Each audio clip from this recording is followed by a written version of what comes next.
जी sir आ रही। ठीक है बेटा। सो और ये स्क्रीन में नज़र आ रही है यस सर। ये आपके पास? यस जी जी। सर।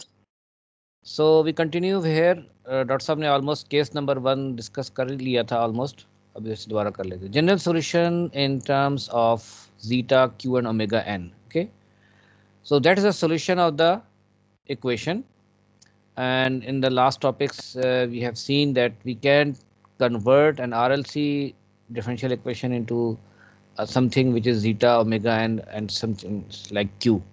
तो जीटा एंड ओमेगा एन क्यों इस्तेमाल कर रहे हैं कि एक ऐसी जनरल किस्म की हमारे पास टर्म्स आ गई जो सिर्फ आरएलसी के लिए नहीं है, किसी भी जनरल सर्किट के लिए, किसी मशीन के लिए अगर हम अपनी सेकेंड ऑर्डर की हमारे पास डिफरेंशियल इक्वेशन बनती है, उसको हम इस फॉर्म में लाएंगे और वहाँ पर जीटा और ओमेगा एन को हम आइडेंटिफाई कर लेंगे and that will be very helpful. अब हमें पता है कि जीटा और ओमेगा एन पता हो, मालूम हो, तो हमारे पोल्स के लिए जो हमारे इक्वेशन है वो minus zeta omega n plus minus under root, आगे जो अंडर रूट में है जो कुछ भी, तो omega n into zeta square -1 inside under root, तो that gives us the root location या पोल लोकेशन कह सकते हैं। ठीक है, अब इसके अलावा ये कुछ और जनरल सॉल्यूशन दिखाएं आपको यहाँ पर। और यहाँ पर जो केस डिस्कस हो रहा है case number 1, we have got zeta greater than 1, और जीटा ग्रेटर देन 1 हो तो इसका मतलब है क्यू जो है वो दैट विल बी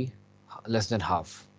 वो रिलेशनशिप से आप देख सकते हैं। We are more concern with zeta basically. So ये जनरल सॉल्यूशन या इक्वेशन जो हमने पहले भी देखी है उसी किस्म की चीज़ है इसमें। सिर्फ अब इसमें ये शर्त ये लगा दी कि जीटा ग्रेटर देन 1, ये हमने पहले भी देखी थी। जीटा ग्रेटर देन 1 के केस में होता क्या है कि हमारे जो पोल्स हैं दे will be real and unequal. दो पोल्स हैं तो सेकेंड ऑर्डर है, और अनइक्वल हैं। इक्वल सिर्फ किस केस में होंगे? When zeta is equal to 1। Okay, और जीटा लेस देन 1 के केस में वी विल हैव कम्प्लेक्स, उसमें जे का जो फैक्टर वो भी आ जाएगा। जब तक जीटा ग्रेटर देन 1 है we will not have any complex part, सबका सब दोनों ही रियल है, अनइक्वल है। So here we have got i equal to e minus zeta omega and t, आगे इन ब्रैकेट बेसिकली इसने दो हिस्सों में लिखा हुआ है क्योंकि हमारे पास बेसिकली 2 पार्ट सॉल्यूशन होता है। तो इसमें k1 ई ओमेगा एन, ये रियल पार्ट जो पहला पार्ट था, रियल पार्ट, अब रियल पार्ट तो दोनों ही है, लेकिन बेसिकली हमारे उस सॉल्यूशन में e power minus zeta omega N t plus minus omega n into zeta square -1 into t, दो पार्ट्स में था ना सॉल्यूशन बेसिकली। उसको हमने एक्सपेंड कर लिया, उसमें से ये e minus zeta omega N t दोनों में कॉमन था, इसको हमने कॉमन ले लिया। जो दो हमारे करस्पॉन्डिंग कॉन्स्टेंट्स हैं वो देयर इनसाइड द ब्रैकेट्स। ठीक है जी। अब इसने इसके लिए एक और, ये that is not a new thing, hyperbolic functions are known before time. तो हाइपरबोलिक साइन और कोसाइन, जिससे हमने कॉस एक्स और साइन एक्स को वो एक्सपोनेंशियल फॉर्म में पढ़ा हुआ है, इसी तरह इनके लिए है hyperbolic sine is called cosh, we spell it like cosh. Okay, अब is pronounce like this cosh x. अब इसमें देखें 1/2 ब्रैकेट में e x plus e minus x, और जब हमारे पास वो थे कॉस एक्स वाले जो हमने किए थे आयलर्स आइडेंटिटी में, उसमें वो आपको याद को थोड़ा फर्क था, उसमें जे भी आता है। तो इस तरह से हाइपरबोलिक साइन या शाइन एक्स जो है 1/2 ई पावर एक्स माइनस ई पावर माइनस एक्स है। फिर इनको हम जमा तफरीक करके, यानी ई दोनों को अगर ऐड करें तो आप देख रहे हैं कि अब जो ई माइनस एक्स वाली टर्म है वो कैंसिल हो जाएगी, हाफ ई एक्स यहाँ से, हाफ ई एक्स से, ऐसे इट बिकम्स ई एक्स। ठीक है, तो you can find these relationships. इसे ई माइनस एक्स सब्ट्रैक्ट करेंगे। मकसद क्या है कि हम यहाँ पर ये जो रिलेशनशिप के अंदर ई रेस्ट पावर जो कुछ हमारे पास ये आ रहा है omega N zeta square minus 1 root t, ठीक है, उसके लिए हम यहाँ से रिलेशनशिप फाइंड आउट कर लें। तो अब हमारा ये ई एक्स जो है ये चीज़ हो गई, omega N zeta square minus 1 under root t. तो we will replace that e x with sinh x plus cosh x. ठीक है, वैसे उसने तरतीब तब्दील कर दी, कॉश को पहले लिख दिया, शाइन को पहले लिख दिया, तो don't get confuse with it. ठीक है, यहाँ पर भी अगर ऐसा करते ज़्यादा अच्छा लगता है, यहाँ पर सिर्फ साइन का इशू है। तो दूसरा पार्ट था उसमें ई पावर माइनस के साथ था, तो माइनस जब एक्स हो तो cosh x minus sine x आता है। So we have got these two thing. थोड़ा सिंप्लीफाई किया, कुछ चीज़ें कट जाएंगी शाइन वाली टर्म्स, कुछ चीज़ें कट, मतलब there will be some cuttings, कुछ होंगी. वो कटिंग्स ने इतनी तफसील से आपको नहीं शो की. तो ये कहा कि हम वी कैन ज्वाइन देम, कि हमारे पास कुछ कॉस्ट की टर्म है और शाइन की टर्म है. ठीक है, उसने उसको हो क्या रहा है, कॉस्ट के साथ K1 है और K2 है. बेसिकली दोनों का जो K1 प्लस K2 है that will become K3, new constant उसका नाम दे दिया. इसे यहाँ पर भी K1 शाइन है और यहाँ पर माइनस K2 शाइन है. तो ये तो शाइन शाइन तो कॉमन निकल आया और K1 माइनस K2 बन गया. उसको हमने एक और कांस्टेंट का नाम दे दिया. यानी अलग बजाय इसके कि हम 4 नए कांस्टेंट का नाम दें, जैसे यहाँ पर 4 कांस्टेंट बनते, तो K3 और K4 नाम दे दिए. And then we can use the basically initial conditions और की मदद से हम इसको फाइंड आउट कर सकते हैं K3 K4.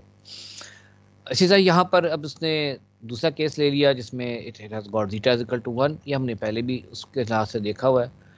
Zeta is equal to 1 के केस में basically we have got repeated roots, और रिपीटेड रूट्स के अंदर आपके पास जो सोल्यूशन होता है बेसिकली बाहर ये लगता है कि दोनों ई माइनस ओमेगा एन टी या जीटा ओमेगा एन टी. ठीक है जी, जीटा 1 है ना, इसलिए यहाँ पे जीटा नज़र नहीं आ रहा आपको. E raised to power minus omega N t सिर्फ लिखा हुआ जीटा 1 होने की वजह से. तो दोनों रूट्स एक जैसे तो हो नहीं सकते. तो there some story behind it. वो थोड़ी लंबी स्टोरी है कि वो कैसे आपने डिफरेंशियल इक्वेशन के सोल्यूशन में पढ़ा होगा. अगर नहीं पढ़ा हो तो मैं I had found something relevant to it, तो मैं आपको ऐसे शेयर कर दूंगा आपके इस पर कि ये how we get the second solution which is K2 into t. ठीक है जी, एक सोल्यूशन है K1 into e minus omega N T और दूसरा सोल्यूशन है K2 times t into e minus omega N t. Okay, ये आपने ज़रा ये गौर करना है. पहले भी आपने लाजमन देखा हुआ है. मैं उसकी तफसील में नहीं जाता कि वो मैथमेटिकल तफसील है, but I will share that mathematics with you on your teams. ठीक है, मकसद ये है कि हमारे पास now we want to investigate the limit of the quantity. ठीक है जी, और लिमिट कैसे निकाली जाती है? एल हॉपिटल्स रूल आपने सुना होगा, ये भी इस्तेमाल भी किया होगा.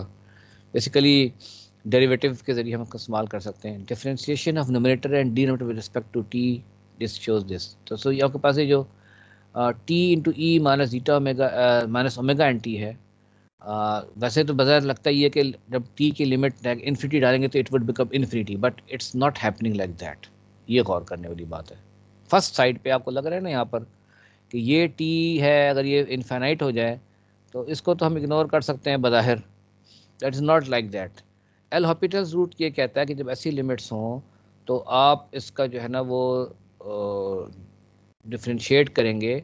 ठीक है, असल में इसकी T e minus omega N T को हम we can write in this manner, T numerator में और e minus omega N T denominator में. इसको भी डिफ्रेंशिएट करें, इसको भी ऊपर भी डिफ्रेंशिएट करें. ऊपर डिफ्रेंशिएट करेंगे तो D by D T of T will be क्या होगा? यूनिटी, 1 के बराबर हो गया. और नीचे डिफ्रेंशिएट कर, हाँ 1 आ गया. और नीचे डिनोमिनेटर को अलग डिफ्रेंशिएट करेंगे, ऊपर अलग डिफ्रेंशिएट करेंगे, नीचे अलग डिफ्रेंशिएट करेंगे. तो e raised to power omega N T में आप जब डिफ्रेंशिएट करेंगे you will get omega N times e omega N T. वो सिर्फ उसका जो एक्सपोनेंट है वो आपके बाहर आ जाएगा, मल्टीप्लाई हो जाएगा. और जब लिमिट अप्लाई करेंगे तो फिर क्या होगा? ठीक है, e raised to power infinity will become infinity, और इन्फिनिटी है आपका डिनोमिनेटर में. तो anything some finite thing divided by infinity, या ऊपर हमने 1 था, 1 के ऊपर तो हम लिमिट लगा ही नहीं सकते, तो वो 1 का 1 ही रहेगा नोमिनेटर में. डिनोमिनेटर में आपके पास वी विल गेट इन्फिनिटी, तो 1 ओवर इन्फिनिटी बिकम 0. तो that's important thing to understand. ठीक है, अगर किसी को भी नहीं समझ, जी बेटे. सर इसके अंदर टी अप्रोचेस टू इन्फिनिटी क्यों लगाया और एल हॉपिटल हाँ, रूल्स क्यों कहते हैं? देखिए इन्फिनिटी के अलावा भी हमें प्रॉब्लम नहीं है. हम तो पूरे टाइम के ऊपर देखना चाहते हैं ना, टाइम टी 0 से लेकर टाइम टी इन्फिनिटी तक उसका क्या बिहेवियर है. ये जो पोर्शन है इस वाला, एक तो है ना K1 into e minus omega N T, इसके लिए कोई इशू नहीं है. इशू सिर्फ बनता है जो दूसरा पोर्शन बन रहा है आपके सोल्यूशन में, और उसमें भी जो टाइम्स लेस देन इन्फिनिटी है उसके लिए हमारे कोई इशू नहीं है.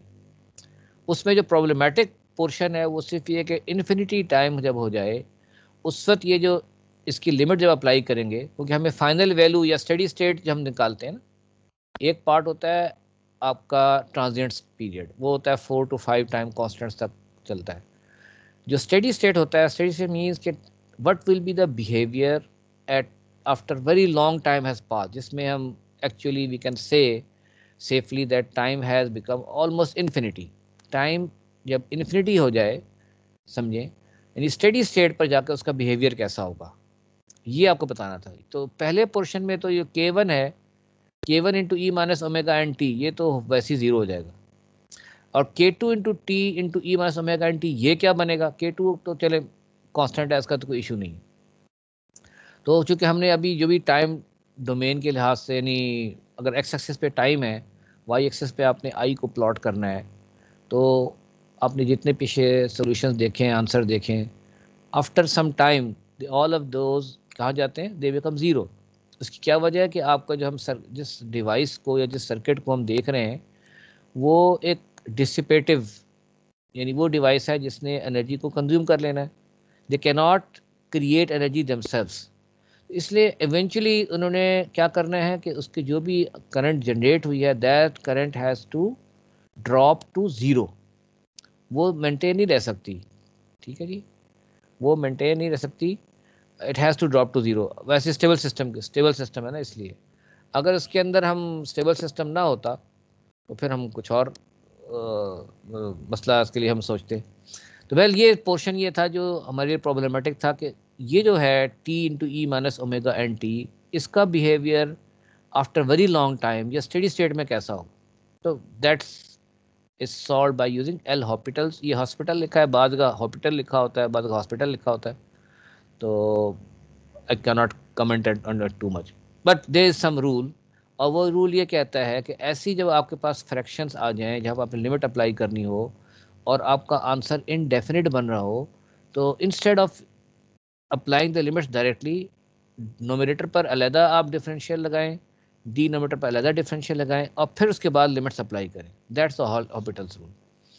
और ये भी मैं आपको उसका कोई लिंक भेज दूंगा इस चीज़ का। ओके सर ये इसका पता लग गया सर। इसके अंदर जो K1 और K2, इनको फिर इसका उसमें K1 तो अगर इसका अलग से डिफरेंशिएट ले उसमें नहीं, K1 K2 की कहानी नहीं हो रही। K1 K2 are some constants, they will be finite things, वो इनफाइनाइट नहीं होंगे। वो ठीक है तो सर। आप ये भी कह सकते हैं, लेट्स अज्यूम कि वो यूनिटी के बराबर है, तो कोई मसला तो नहीं है ना। Yes sir. K1 और सर K2 को यूनिटी समझ लें। Yes sir. सर दूसरा तो ये क्वेश्चन K1 है कि K2 का इशू है जी। वो समझ आ गया सर। सर जी इसमें बेटे, अब कहना कि इससे पहले जो सर ने हमें एनालिसिस कराया या मैंने जो पढ़ा उसके अंदर ना हम देख रहे थे क्या कहते हैं जीटा, मतलब उसमें जो RLC सर्किट सीरीज सर्किट था उसकी हम कंपैरिजन कर रहे थे कि उसके अंदर इमेजिनरी पार्ट और रियल पार्ट उसके अंदर रूट्स हमने निकाले थे, उसके जी लिहाज जी से हम कंपैरिजन कर रहे थे। मतलब उसके अंदर R/2L इंटू R/2L का स्क्वायर माइनस 1/LC होल का अंडर रूट। तो उसके हमने देखा कि उसका मतलब ग्रेटर देन के लिए देखा, फिर लेस देन के लिए देखा, फिर ये इक्वल आ के लिए रहे देखा। हैं, इसमें भी आ पर रहा नहीं, है। ये पूछना था कि अभी उसी क्वेश्चन उसी टर्म को हमें इन टर्म ऑफ जीटा और क्यू की तरफ से हम क्यों हमारे एक तरफ से हमने ऊपर वाले एनालिसिस कर लिए थे असल ना, तो में अब Q को भी हम इतना इस्तेमाल नहीं करेंगे, बेसिकली जीटा और ओमेगा एन में आना चाहते हैं, उसी में रहेंगे। ये हम पहले भी, इससे जो पिछला टॉपिक था उस पर भी हम जीटा और ओमेगा एन से ही कर रहे थे, अभी भी उसी पर सिर्फ एक जनरलाइज सोल्यूशन है, ठीक है। जनरलाइज सोल्यूशन जो है उसको क्या कहना चाहिए कि it is applicable in all sorts of things. मतलब इसमें कोई बहुत बड़ा डिफरेंस नहीं है, जो अभी आप ये पीछे पढ़ कर आए हैं ना, आप ये जो कुछ आप ये पढ़ के आए हैं, इस कंसेप्ट में कोई बड़ा डिफरेंस इससे नहीं आ रहा, ठीक है। लेकिन वहाँ पर ये था कि आपने क्या किया था, आपने होमोजेनियस के लिए सिर्फ लिया था ना, जहाँ इसको तो ज़ीरो के लिए। तो जनरलाइज ये कि इसमें आपके पास यहाँ पर कुछ नॉन ज़ीरो एलिमेंट भी हो सकता है, तो उसमें बज़ाहिर कोई ख़ास फ़िलहाल फ़र्क नहीं है, ये बताया जाता था। लेकिन इसमें एक तो नई चीज़ जो आई आपके पास, अब इसने सोल्यूशन आपको डायरेक्टली यहाँ दे दिए थे ना, अब वो उसके पीछे सोल्यूशन तक पहुँचने के लिए क्या स्टेप्स लिए, वो स्टेप्स वही जनरली हैं जो आप किसी भी डिफरेंशियल इक्वेशन के लिए इस्तेमाल करते हैं, ठीक है। और फिर ये केसेस तकरीबन उसी किस्म के हैं जैसे हमने पहले देखे, और अब सिर्फ इस दफ़ा ये इसमें शाइन और कॉश जो है वो इंट्रोड्यूस कर दिए गए। जो जीटा इक्वल टू 1 वाला केस है, ये भी ऑलमोस्ट सिमिलर है, जो आपने पहले देखा है, लेकिन उसमें जाहिर सी बात है ये K2 इंटू टी वाला पहले शायद देखा होगा आप लोगों ने पहले, जब आपने रिपीटेड रूट्स जब हो उस केस में क्या होता है। अब ये अब आगे जिस पे आप ज़्यादा आपको अच्छा लगता है और हमें भी ज़्यादा अच्छा लगता है, जीटा इज लेस देन 1। ये वो है जिसके हम कहते हैं under damped case. Under damped का मतलब सबको पता है ना, अंडर डैम्ड केस, जिसके अंदर आपका जो रिस्पांस होता है वो एक डैम्ड साइनोसाइड की तरह रिस्पांस बनता है। जाहिर सी बात है वो उसके केस में आपके पास ये जे अपीयर्स। अभी आप ये गौर करेंगे 1 माइनस जीटा स्क्वायर लिख दिया गया अंडर रूट, पहले क्या था, जीटा स्क्वायर माइनस 1 लिखा था हर जगह पर, ठीक है ना। तो 1 माइनस जीटा स्क्वायर क्यों किया, क्योंकि अब जीटा जो है वो लेस देन 1 है। ओके, तो ये चीज़ जो है वो लेस देन 1 हो गई, तो हमने माइनस कॉमन लिया, वो माइनस कॉमन बाहर निकल आया, वो जे बन गया, और अंदर हमने 1 माइनस जीटा स्क्वायर लिख दिया। दैट्स द सेम थिंग जो हमने पहले देखा था, और वही वहाँ पर अलग आइडेंटिटी इस्तेमाल की थी, ये e plus minus J X cos X plus minus J sine X. तो अब ये आंसर हमने आइलर्स आइडेंटिटी की फॉर्म में, मतलब उनकी मदद से हमने क्या किया, हमने solution for the case 3 becomes e minus zeta omega N t into, अभी इसने कांस्टेंट का नाम K5 रख दिया, क्योंकि हम already K1 K2 K3 K4 इस्तेमाल कर चुके हैं, इसलिए इसने यहाँ पर K5 K6 का नाम दे दिया। और इसका भी 2 पार्ट सोल्यूशन बन गया है हमारे पास, एक दफ़ा कॉस के साथ और साइन के साथ। अच्छा, अब इसने फर्दर क्या किया, इट्स हैज़ हमें बताया कि K5 basically K1 plus K2 के बराबर है, और K6 जो है वो J into K1 minus K2 के बराबर है, ठीक है जी। और ये भी अगेन कॉन्स्टेंट्स है, और उनको फाइंड आउट करने के लिए बेसिकली आपको इनिशियल कंडीशन की ज़रूरत पड़ती है। अच्छा, ये जो K5 और K6 है उसको अगर आप लिंक करें, बेसिकली हम उसके साथ यानी उसके क्या करें, फॉर्म चेंज कर लें, बजाय रेक्टेंगुलर फॉर्म के उसको ले आए पोलर फॉर्म के अंदर समझ लें, तो ये they will be given like this equation can be written in different form. अगर हम आप इस तरह डिफाइन कर लें कि K5 is equal to K into sine phi, और K6 जो है वो K into sine cos phi है, तो we can do like that as well. और इसके लिए आपने जो ट्रिग्नोमेट्रिक आइडेंटिटी इस्तेमाल कर रहे हैं, ये जैसे साइन एक्स प्लस वाई है, ये आपने पहले भी बचपन में पढ़ी हुई है FSC में या ए लेवल्स के अंदर। तो sine x cos y plus sine y cos x, वहाँ में खाली अल्फ़ा प्लस बीटा से हम करते रहे थे। तो ये हम फॉर्म्स इस्तेमाल करके वी कैन, ये जो आपके पास 6.121 है इक्वेशन सॉल्यूशन की, we can write it in another form कि e minus zeta omega N T वही का वही रहा, और K5 और K6 और ये सारी चीज़ें जो हैं ये they all have been now lumped up something like that into K sine, और ये बेसिकली इस फॉर्म में आ गई।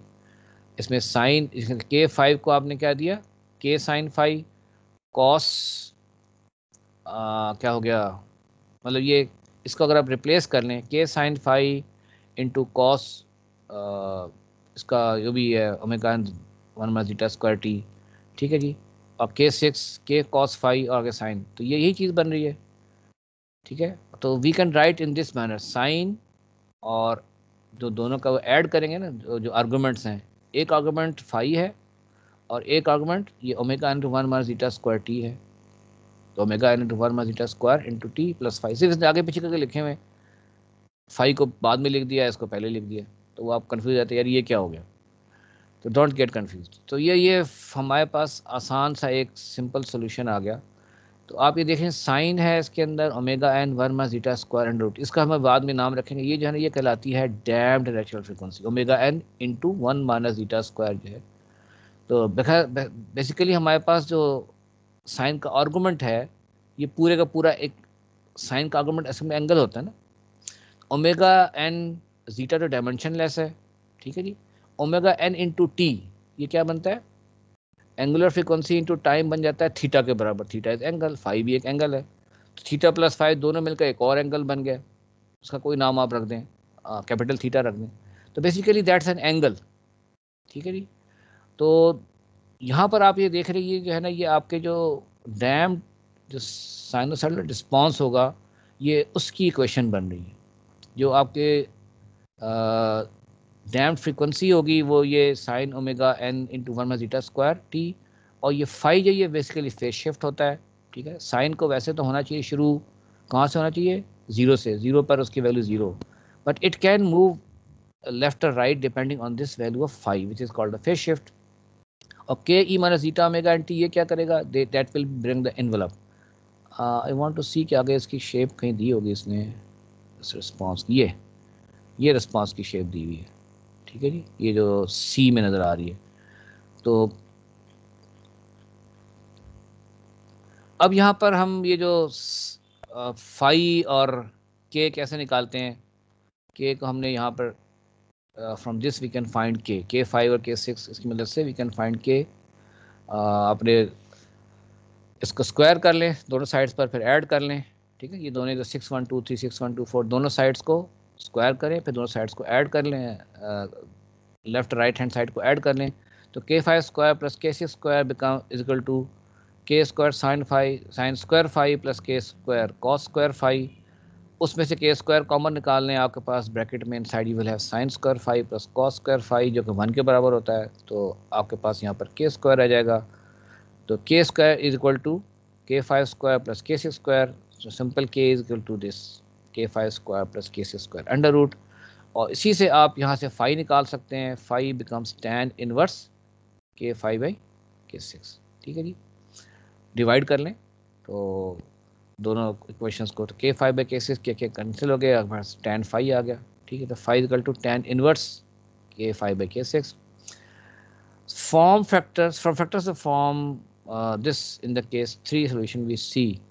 यहाँ पे इसने ओमेगा की बताया, मैंने बताया था ना कि ये जो चीज़ लिखी हुई है ये omega n into 1 minus zeta square under root, basically इस वक्त ये इसकी जो फ्रीक्वेंसी यही है इस वक्त, इसको हम डैम्प्ड ओमेगा एन को हमने कहा था अनडैम्प्ड नेचुरल फ्रीक्वेंसी, ये omega n into 1 minus zeta square क्या है, ये बेसिकली ये इस वक्त सिस्टम की फ्रीक्वेंसी अंडर डैम्पिंग है, यानी डैम्प्ड फ्रीक्वेंसी कहलाती है। सो आगे क्या था 1.161 गॉट हियर, ये अगेन इसकी एक किस्म की एग्जांपल ही है। 611 के अंदर आपके पास RLC सर्किट है और इसमें आप ये देखें, पहले इसने पहले फिगर में network for which particle solutions are found from the general solution of the second order differential equation. Scenario देख लें पहले, आपको एक वोल्टेज सोर्स है, ठीक है, गार्बन V0 लिखा हुआ है, उसके बाद आपके पास एक कैपेसिटर और आगे R और L, यानी एलिमेंट सारे हैं। पहले क्या हुआ कि आपका जो स्विच है it was connected between V0 और C, यानी जो वोल्टेज सोर्स है DC वोल्टेज सोर्स है, उसने इस कैपेसिटर को फुली चार्ज कर दिया, और ये अज्यूम कर लेते हैं कि time has been so much कि वो पहले जो है कैपेसिटर जो है आपका फुली V0 के बराबर चार्ज। उसके बाद जब स्विचिंग हुई टाइम t0 पर, तो स्विच ने क्या किया, इस वोल्टेज सोर्स को सर्किट से आउट कर दिया, and now that we have got only this part जिसके अंदर कैपेसिटर है, R है और L है, और वोल्टेज सोर्स और कोई नहीं है, ठीक है जी, मुख्तलिफ से हैं। तो कैपेसिटर जो है वो वोल्टेज V0 तक चार्ज था, टाइम t0 पर हमने एक स्विच क्लोज कर दिया, मतलब यहाँ से ओपन किया और इधर क्लोज कर दिया, ये समझने की बात है, स्विच के नाम के दिया हुआ है। और the value of the resistance R with respect to RCR will determine whether the system is overdamped. ये हमने सारी अभी तफसील देखी है कि zeta is equal to R divide by RCR, और उस पर डिपेंड करता है सिस्टम का रिस्पांस कैसा होगा, या सर्किट का रिस्पांस कैसा होगा, ठीक है। सर्किट का रिस्पांस की बात करें, इसको हम सिस्टम भी कह सकते हैं। और जब RCR से बड़ा होगा सिस्टम ओवरडैम्प्ड होगा, ठीक है जी। ओवरडैम्प्ड के केस में आपके पास क्या बताया था कि आपके पास बेसिकली आप यू हैव गॉट 2 रूट्स, ठीक है जी। और इस सर्किट केस में आप ये देख सकते हैं I0 प्लस जो है वो, जब आपने इसको फॉरन जोड़ा था, तो अगर ये सिर्फ R और C होते ना तब तो करंट ने फ्लो करना शुरू हो जाना था, लेकिन L की वजह से फॉरन करंट जो है वो बिल्डअप नहीं हो सकता, इट विल रेजिस्ट। तो I0 प्लस I0 माइनस भी 0 था, तो I0 प्लस भी 0 होगा, but after that it will start building up. तो आपके पास जो ये टर्म है 1/c इंटीग्रल I dt, ठीक है, ये किसके बराबर है, ये बेसिकली ये बनती तो वोल्टेज है ना, तो ये वोल्टेज किसके बराबर थी उस वक्त जबकि वो हमने अभी स्विच यहाँ से यहाँ किया है टाइम t0 के ऊपर जो वोल्टेज वी नॉट थी वही वोल्टेज इस कैपेसिटर पर थी, लेकिन सर्किट के लिहाज से आप ये देखें, ठीक है जी, it is be considered to be, अगर लूप के लिहाज से देखते हैं तो ये माइनस पहले आ रहा है, तो माइनस वी नॉट के बराबर ये वोल्टेज है, ठीक है, और ये इनिशियल वोल्टेज है इसमें। अच्छा, उसके बाद D I by D T जो डेरिवेटिव है, ठीक है, तो किसके बराबर होगा, वो that will be equal to v equal to L D I by D T होता है, v equal to L D I by D T, तो D I by D T is v divide by L, और time t zero पर वो जो है that is minus V naught divide by L, sign की वजह से, क्योंकि उसका साइन जो है वो अपोजिट साइन है, वैसे तो करंट के लिहाज से वो sign it will be acting as a voltage source, so then it will come a positive quantity v naught divided by l। अच्छा, अब ये जो रिक्वायरमेंट है कि i जीरो प्लस है वो तो जीरो के बराबर है, इसका क्या मतलब हुआ कि जो कि आप सिक्वेशन 6113 के ऊपर वापस जाएं, उसमें k3 हमने देखा था। ये पॉजिटिव साइन कैसे आया, नेगेटिव नहीं आना चाहिए? हाँ, आप सही कह रहे हो, लेकिन अब ये हुआ ये कि आपके पास ये जो, अगर इसको वोल्टेज सोर्स के तौर पर ले कैपेसिटर को for that time only, time t zero के लिए, तो जो it is providing current in the direction जो हमने करंट की डायरेक्शन ली है उससे मैच कर रही है, that's why it's a positive direction, इसलिए वो D I by D T, ठीक है। अच्छा, वो आई जीरो प्लस जो है वो तो दैट इज इटसेल्फ जीरो, लेकिन जो डेरिवेटिव है because current is trying to increase now, लेकिन वो जो इंक्रीज का रेट है वो तो हमें वी नॉट बाई एल से मिला, लेकिन फॉर दैट मोमेंट टाइम की वैल्यू, उसके करंट की वैल्यू जीरो है। क्वेश्चन 6113 में हमारे पास दो चीज़ें थी ना, 6113 की तरह वापस चले जाए, ये है 6113, I equal to e minus zeta omega N T K three cosh, ठीक है टी। अब इसमें देखिए एक चीज़ जो है वो टाइम टी जीरो के ऊपर क्या होगा, क्या रह जाएगा हमारे पास, कुछ चीज़ें जीरो हो जाएंगी और कुछ चीज़ें जो है वो नॉन जीरो होंगी। ये देखें आपके पास यहाँ पर जो शाइन की टर्म है वो k3 जो है दैट विल बी जीरो, और we will have this k4 I equal to a k4 e minus zeta omega n t shine omega n zeta square minus 1 under root t, ठीक है जी। और इसका जो इसने k4 है वो एलिवेट किया है, second initial condition, second condition ये D I by D T zero plus equal to V naught by L, उसको इस्तेमाल किया है, ठीक है, इस इक्वेशन के अंदर। तो we get D I by D T zero plus ये जो है वी नॉट बाई एल के बराबर है, तो इससे हम k4 फाइंड आउट कर सकते हैं। तो k4 in terms of the circuit, अब ये पैरामीटर सर्किट के ये हैं जीटा और ओमेगा एन, वेर एल भी इसके अंदर है। तो वी नॉट आपके पास इनिशियल वोल्टेज थी, और ये वोल्टेज है चूँकि सिस्टम के लिए फिक्स वोल्टेज हमने की हुई है, तो ये भी एक कांस्टेंट के तौर पर ये, तो k4 becomes V naught by omega N L into zeta square minus 1, इसकी जो भी वैल्यूज होगी we will put those values and we get this k4, ठीक है जी। आपका जो पर्टिकुलर सोल्यूशन है that will have this thing, ये आपके पास k4 और उसके बाद ये sine E minus zeta omega N T sine omega N zeta square minus 1 into T, that's your full solution कह सकते हैं और डैम्ड केस के लिए। और इसकी शेप इसने ये 6 साथ ही फिगर ए में शो की हुई। क्रिटिकली डैम्ड केस के केस में R equal to C R है, और उसका सोल्यूशन बताया था k1 plus k2 into t, ठीक है जी। और इसको जब सॉल्व करेंगे अगेन वही इनिशियल कंडीशन को इस्तेमाल करते हुए, तो वी विल हैव, इसके केस में k1 will be zero and the rest of it we will have only k2 as non-zero, that will give us I equal to v naught by l into t into e minus omega n t। इसकी shape आपको figure B में मिल रही है, but it आप देखेंगे इतना ज़्यादा फर्क बज़ाहिर नहीं है, ठीक है जी, बज़ाहिर इसमें इतना फर्क नज़र नहीं आया, थोड़ा सा इसका जो वो स्लोप मतलब ये इट इज़ कर्विंग डाउन, और it is later on it is trying to follow some sort of exponential decay, इसमें और इसमें ये फ़र्क है ज़रा, but they have forms not very dissimilar. तीसरा केस जो है वो जिसमें R less than C R है, जिसमें again applying the initial conditions और we can find the solution. Solution उसी किस्म का था जैसे हमने पहले निकाला था, कांस्टेंट पे e minus zeta omega N T और साइन के साथ। तो we will had the C, figure 612 C. आप ये कहेंगे ऑलमोस्ट वही बातें थी, वो सिर्फ जो है वो रिपीट हुई हैं, कुछ थोड़ी सी वो होमोजेनस केस के साथ था, इसके अंदर हमारे पास नॉन ज़ीरो वोल्टेज आपके पास कांस्टेंट वोल्टेज थी। तो अब यही प्रश्न बताया कि आगे एक चैप्टर में जब हम पढ़ेंगे 3-4 चैप्टर्स के बाद, 2 चैप्टर्स के बाद, कि फ्रिक्वेंसी अगर आपके पास इनपुट हो साइनोसॉइडल फिर क्या होगा। तो बेसिकली हमने पहले पिछले आर्टिकल में देखा, जब होमोजेनस सॉल्यूशन हम देख रहे थे उसके केस में आपके पास रिस्पांस कैसा है। अब हमने फोर्स रिस्पांस देखा, लेकिन फोर्स रिस्पांस के अंदर हमने क्या किया कि initially we have got voltage source और उसके बाद it was removed, it's different case बन गया। ठीक है जी। So almost this chapter is finished. Time भी आपका आज बहुत ज़्यादा लग गया है और कुछ जाहिर सी बात हमारे इश्यूज बनते रहते हैं।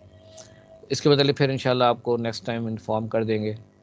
Next time we will try to have separate 2 section separate. अगर कोई मसला हुआ तो हो सकता है साथ भी कर लें। सो अगर किसी को कोई इशू हुआ तो बेटा वो जो है ना आप ईमेल या पे टीम्स पे आप भेज सकते हैं। ठीक है।